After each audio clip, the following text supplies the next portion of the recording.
Aries Spears, what's good? Joe, how you doing, man? Welcome to Vlad TV. Thank you, brother. First time. First time. So how did you get into comedy originally? Oh, man. As a little young lad, I kind of always knew I wanted to be in the limelight. I just didn't really know how I was going to go about it. So I was a big boxing fan growing up. So I tried to do the boxing thing, and then I figured out, you had to be in shape. You had to work out. And eat right. So then I tried to do rap, and that wasn't it either. Oh, you were a rapper at one point. Well, yeah. I mean, this was, man. What was your rap name? I didn't really have one. I just knew from seeing House Party with Kid and Play. I knew me and my neighbor, who I'm best friends with to this day. That two-step is what made us want to do rap. Really? Like the kick together? Yeah. But I'm a rapper in my free time. I respect the art too much to call myself a rapper. So to answer your question, I always grew up watching comedy. My father's era was Richard Pryor, so of course I'd seen everything on Richard and even Redd Foxx and some of the older people in comedy like Stepin Fetchit and Mantan Moreland and Moms Maybe. But Eddie was the guy that really had the biggest impact on me growing up in the 80s on SNL. So I had always kind of been a cut up in school and making people laugh and kind of just, been a TV kind of raised me. Because I was so infatuated with television and could mimic and do impressions, it just kind of felt like that's the path destiny chose for me. Okay. So what was like the first time you actually got in front of an audience and did your thing? I had went down, me, my mother, my sister went down to the Improv in New York. And back then, to try to get on stage, you had to put your name in a hat, and they would pull it out of a hat. So all three of us put my name in, and neither one of us got it. So I was a little discouraged that day. But then someone kind of pulled me to the side and said, there's the Uptown Comedy Club in Harlem. Uptown Comedy Cafe is what it was called. So jump on the train, go up there, maybe get your feet wet. So I went up there. I did 2 minutes of impressions, and got bit by the bug, man. Yeah. It was kind of successful for me, and I said, okay, this is what I want to do, and been riding the wave ever since. What were the impressions that you did? Oh man, I think I did like James Brown, Jack Nicholson, doing a Pepsi commercial. Really raw stuff, man. Just really stuff that I had practiced in front of the mirror at the crib. Okay, so did you actually do well, or? Yeah, I did, because if I had not done well, that could have been a big deterrent for me. But I did do well, and it was great too, because most people would pander to a kid, but I never took that cookie cutter approach to trying to do stand up. Oh, I'm a kid, look at me, I say cute things. I was raised off of Richard and Eddie, so I wanted to try to be as raw as I could, as early as I could, and my parents influenced that, especially my mother.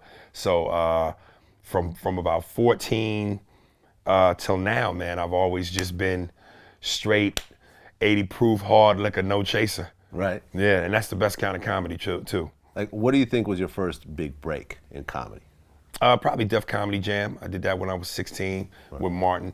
I didn't get on the first year they started because the guy who actually was responsible for Def Comedy Jam, Bob Sumner. A lot of people give Russell the credit because his name is on it, but it was really Bob Sumner, a brother out of East Orange, New Jersey, who knew the likes of me, Bill Bellamy, Hamburger Jones, Derek Fox, and we all came up in that tri-state area doing stand-up. So he was the brainchild behind it. And I did Def Comedy Jam the second year with Martin because they felt I wasn't ready for the first. But I did it the second year. So that was kind of my first big TV debut break. So I interviewed Russell recently. And one of the things that we kind of discussed was after Def Comedy Jam, you kind of had this, vacuum where like black comedians stopped getting put on. He basically said how like, when Def Comedy was up and running, there'd basically be a whole bunch of executives like sitting there on the sidelines saying, okay, great, you get this movie role, we're gonna do this special with you, boom, boom, boom. But then after, Def Comedy Jam stopped, and it had a long run, it was like 10 years or something like that, yeah. like some crazy long run for HBO. There was, sort of like a an era when you didn't have that anymore. Do you feel that that's true? Oh, definitely. I mean, when the obviously the greatest thing about Def Jam was it allowed white America to not just see one funny Negro a decade, because, it seemed like Redd Foxx owned most of the 60s, then Pryor had the 70s, then 80 had the 80s, and then by the 90s, it was kind of belonging to Chris Rock, but then you had the explosion of Def Jam, which introduced you to Steve Harvey, Cedric, Chris Tucker, Bill Bellamy, Bernie Mac. So you got a chance. White people got a chance to see comedy existed just beyond one black dude a decade, and there were so many of us that was funny. And like anything else, when the public has been denied something for so long, it becomes an overdose. And then once you've had your fill, now it's okay. Now we have to scale it back, because at one point when Def Jam was so hot, every promoter that would do a concert either had the word Def or Jam in it. Whenever they would promote a comedy show, they'd go, this week, the Comedy Jam. They would never use both at the same time, because that would almost be copyright, right? So they'd go either, the Def Funny Explosion or the Comedy Jam, because it was that hot. But everything comes, full circle. So we'll probably see it again.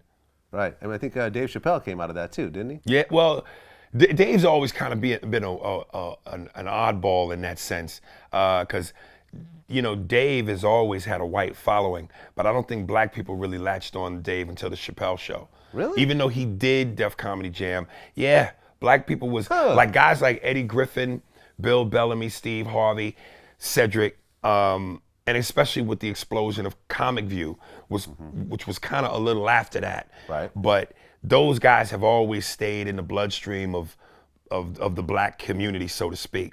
Dave Chappelle, black people knew him, but they didn't know him. And they really didn't know him until the Chappelle show. Dave's following has always been predominantly white until the explosion of the Chappelle show, which then captured everybody.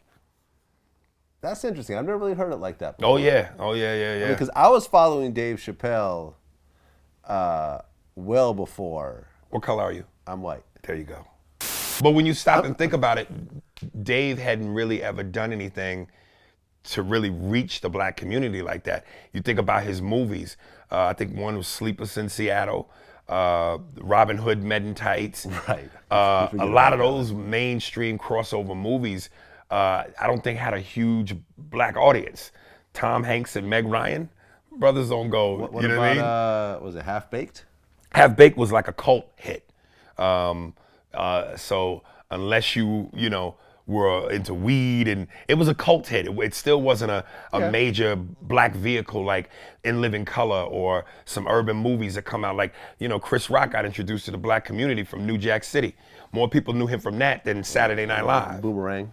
Boomerang. Yeah. But those were black vehicles. Yeah. You know what I'm saying? Dave's career, if you look at the track of his career, he's really done mainstream crossover work. He's never really done an all-black movie for us to know him like that. Yeah, you're right, because Half Baked wasn't a black movie. It was really like and again, it was a cult hit. It wasn't even a huge hit. It was a cult hit. Now, I feel you. I've interviewed Cat Williams before. Right. And he said that Dave Chappelle still lives and breathes. Okay. And, the fact that the industry blacklisted him for the last 7 years does not take away from the fact that he still walks the earth. So I stand in deference to him, but I am the king of all of the rest of comedy. Let's make no mistake. He is, yeah. And I think Kevin Hart, I interviewed him, he agreed with me. I would definitely agree.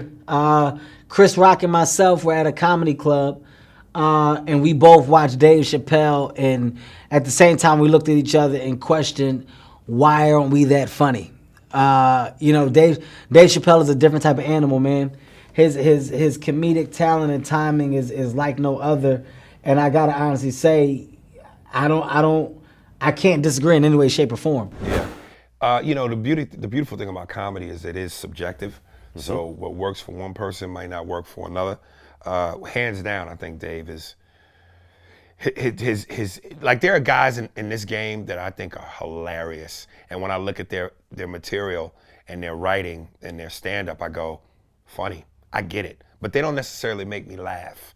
You know what I mean? It's almost like if you're a boxing fan and you looking at a fight on TV and you look and you see sitting ringside is Lennox Lewis and Mike Tyson and Oscar De La Hoya and they're all attending a Shane Mosley fight. Game respects game. Game recognizes game. Yeah. So I could look at a comic and go, brilliant, man, hilarious, but they don't make me laugh. I get it though, but Dave makes me laugh, man. He just makes me laugh. Dave Chappelle, I'm gonna say, is my favorite comedian of all time. I actually personally like Dave Chappelle better than Eddie Murphy. Now that's not to say that Eddie Murphy subjective. It's subjective. Like now, for example, Raw and Delirious, I feel are the two most important stand-up comedy films of all time. Right. You know, I don't remember anything that's made the impact. I mean, I remember as a kid, you'd quote half the fucking stand-up. You know what I mean? You know, like, you know, but for me, the way Dave approaches it, kind of sort of sideways from different angles. Yeah, he's just smart, man. Like, you know, I tell people, like, look, if I have my Mount Rushmore comedy, first of all, I wouldn't even include Eddie and Richard, because they're gods. They're like the Mount Olympus. The Mount Olympus. So I don't even count them. It's automatic. But I've always said Dave Chappelle, the late great Patrice O'Neal, definitely, Bill Burr, and then it's a tie between Corey Holcomb and Tommy Davidson. Bill Burr, huh? Yeah, man. Bill's sharp, man. Sharp. Bill Burr. Yeah. And the other ones are who? Tommy Davidson? Tommy Davidson is an animal. I've seen him do stand up. Tommy's an animal on stage, man. He's like a lion with no chain on. He's just loose. And then Corey Holcomb and Patrice O'Neal. So you wouldn't put Eddie Griffin in that list? Nah? That's just my top 4, man. You wouldn't put Cat Williams in that list? Nah? Kevin Hart? Funny dudes. Funny dudes. But they for me, those guys, Patrice, Bill, Dave, and Corey, and Tommy. Martin? You want to put Martin in that list? You know, I enjoy watching Martin in movies. I think in movies, Martin has some of the funniest reactions and delivery and timing. Stand-up wise, I'm not a big fan of Martin.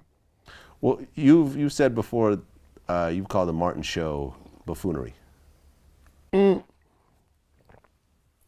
Well, I look at it, and it just, some of it was just too over the top. Right. Well, there was a tweet that said, don't get me wrong, I love Martin, but at times the show teetered on buffoonery. Yeah. I mean, like, it just, the episode where they're on vacation and they're fighting the raccoon, the stuffed animal raccoon.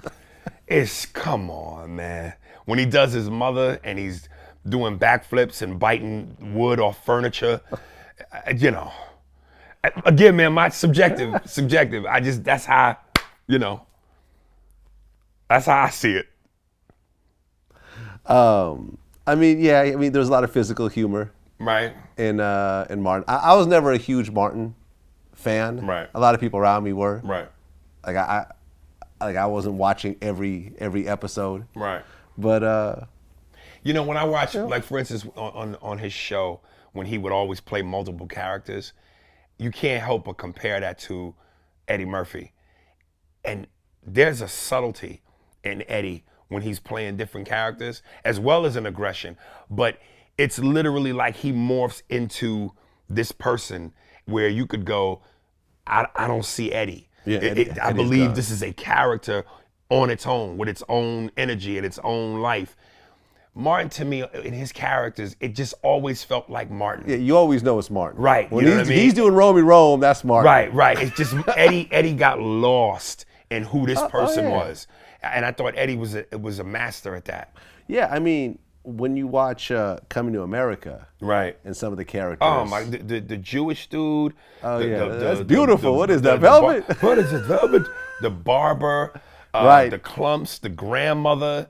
I mean, Eddie just, it's a complete transformation, man. I actually interviewed John Amos. Right, that's an intimidating dude. I bumped into him at a car wash.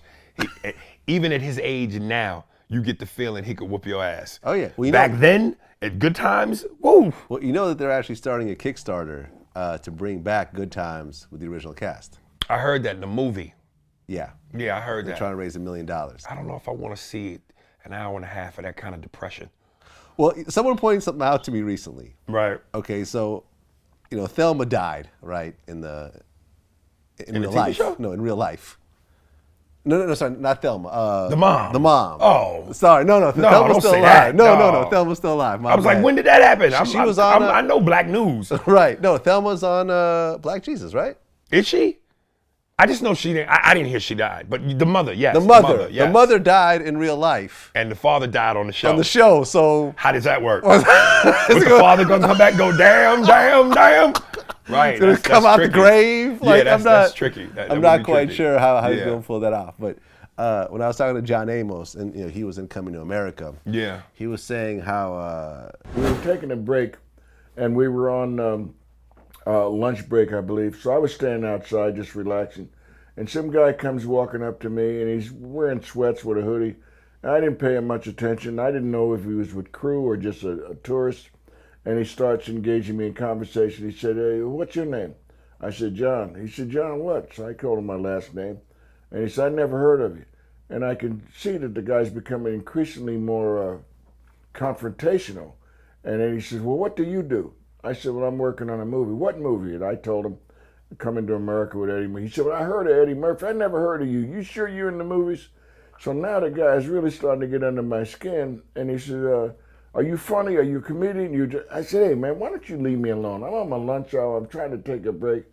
I turned around, and the guy starts laughing. It's Eddie, but he was in between costumes with the prosthetics. He starts laughing. He's got this laugh that you have to hear it. You can't imitate. He sounds like a mule indeed. Right? Yeah. And so I said, "Eddie," he said, "Hey, Amos, I got you." And sure enough, he had nailed me. Because I had no idea who he was. I'm getting ready to punch the guy in his eye for getting so confrontational with me. Turns out it's Eddie Murphy in between characters. Oh, it was Eddie in character? It was Eddie in disguise. Yeah, see, that's what I'm saying, man. Fucking with his coworker. Exactly. And John didn't even know that was Eddie Murphy. It's scary. It's scary good, man. Yeah, no, Yeah. Eddie's absolutely amazing.